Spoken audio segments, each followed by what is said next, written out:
Hi everyone, I'm Reena, and this is Resonant Space.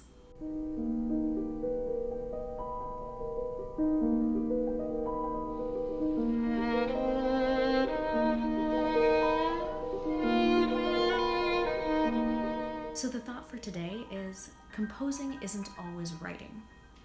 So it's kind of a peculiarity of the English language that we use the verb to write when we talk about music. We say we're writing music.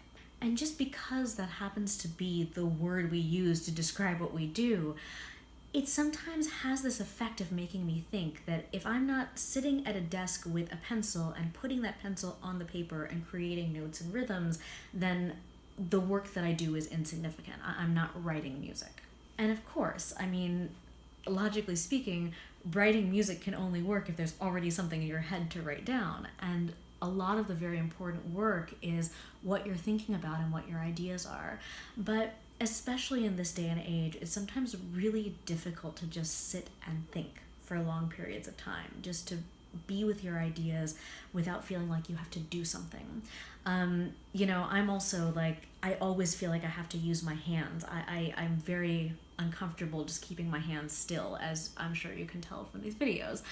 So there will be days where even if I've done a lot of thinking about something, I've done a lot of work on a piece, and there isn't really something very tangible on the page, I'll feel like that day was a failure.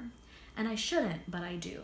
So I live in Los Angeles, and one of the really unfortunate things about this otherwise very wonderful city is that we spend a lot of time in our cars. This is a city with a really serious traffic problem, and to get from one side of the city to the other, it can sometimes take a long time and be very unpredictable.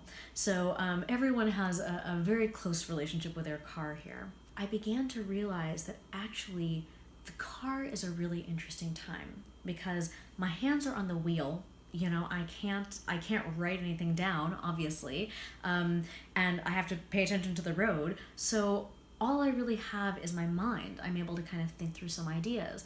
And I began to feel that being in the car actually felt like this little sanctuary where I wasn't obligated to write things down. I wasn't obligated to take my first idea and try to spin it out on paper. I could just think and think and think through the idea, and there was just no obligation. And so I began coming up with these very sophisticated ideas because I was able to take the time to think things through. And then occasionally, I'd have my phone there and I'd just hit record and just talk through my idea. And then when I got back home, even a day later, I would just play the recording and that would jog my memory, and then I'd really be able to kind of write things down. So this week, I encourage you to think about other parts of your compositional process. What else do you do besides writing notes on paper? Do you sing in the shower? Do you have thoughts when you go on walks?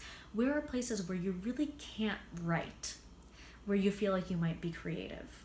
And maybe spend some time in those places and spend some time composing without writing.